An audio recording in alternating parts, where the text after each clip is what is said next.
I wanted to share some tips with you for festival spending or for Black Friday spending with this perspective that we've just discussed, okay?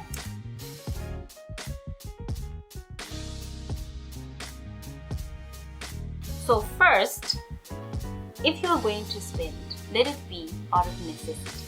Nah? Be smart about your spending. If it's Black Friday, everything is on sale, which is not true, but we'll go into that later, and you need toilet paper, then that's okay. If you buy toilet paper at half price and you buy for the whole year, you basically save 50% of your toilet paper cost. That's smart. I think that's really good stewardship. I think God would be happy. Be like, yo, you're the real G, yeah, blah, blah, blah, blah. And then, yeah, you save.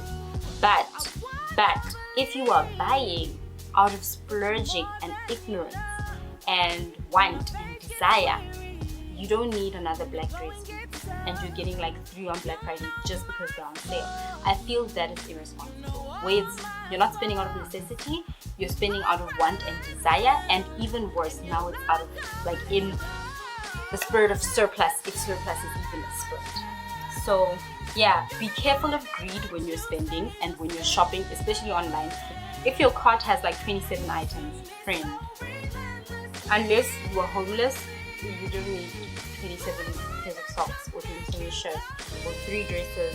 But no, don't spend out of greed and desire.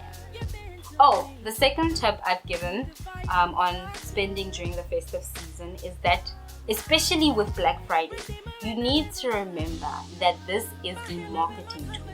That there are people, market analysts, research analysts, economists, there are people who are literally, sociologists even, study patterns of spending.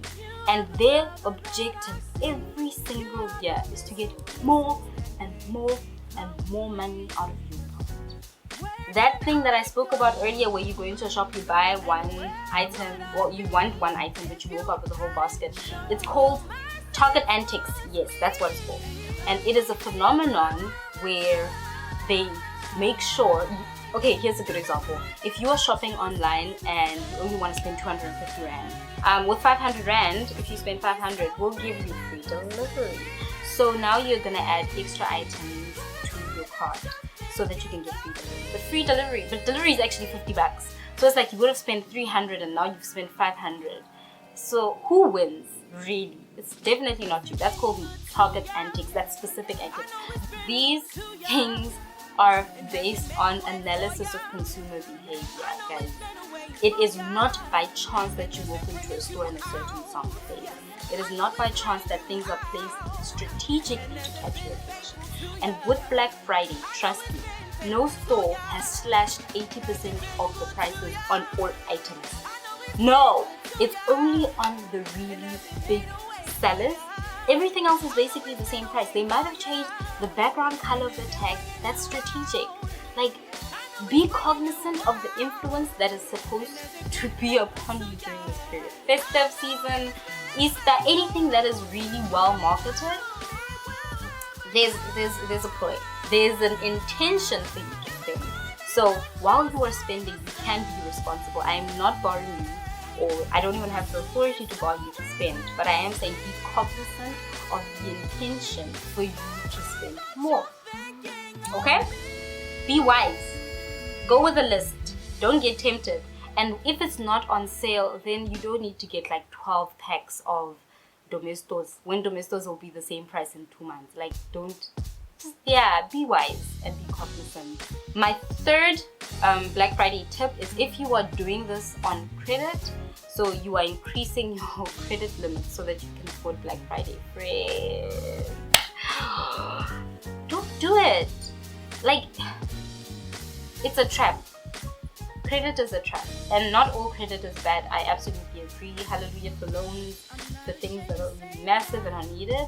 But trust me, the interest that will be on there is not worth it. By the time you've paid that interest back, you might as well have just bought those items throughout the year as you needed. You don't need to go into credit, and you shouldn't go into bad credit for Black Friday or for December holidays. Rather keep it simple. Okay? If push comes to shove, December stay at home. stay at home, buy food you can afford, pay school fees, put away grocery money in a 32-day account so that January you will have money for petrol and groceries, and the kids, like, your lifestyle won't be compromised for their sake. And Black Friday, you don't need that kind of negativity. Start next year, 2020, on an absolutely great note. Do not start on day. And God does not condone this kind of behavior. I promise you. I don't have a verse, but it's in the Bible, okay? Don't be in there.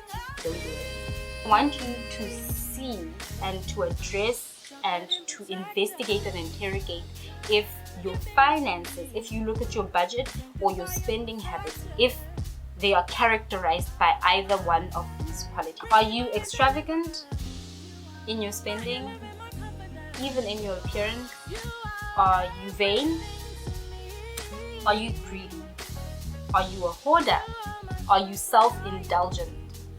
Are you coveting? Do you desire things other people have? That's coveting. It's actually, I think, the 10th commandment. Not even I think, it is the 10th commandment. Are you breaking the 10th commandment? Are you prideful? Are you selfish? Are you stingy? And is the purpose of your spending to accumulate? Even if it's the purpose of your saving to accumulate, and it's not goal orientated, and you're not going to use it for good, but you're just literally accumulating wealth upon wealth upon wealth. There's actually a quote in Spirit of Prophecy that I was reading a few days ago, where she speaks about parents who leave their children like gang loads of money, and she says, you're not doing these kids any good. So even in that context, that kind of accumulation of wealth and that principle of saving that the Bible encourages, it can go to the extreme bad end, where instead you are being a bad steward. In holistic being, everything is kind of intertwined. You cannot separate equality and say, I'm only selfish in my spending, but I'm such a kind person and other. It doesn't happen that way. So it's either your spending is characterized by these qualities, or you are a good steward, so your finances will be characterized by the other half. So you will be generous, you will be simplistic, you will desire quality over quantity. Yes, quality, this is something I don't want to speak about, but I'm going to speak about. My first car, or the first car I bought myself, was expensive for me.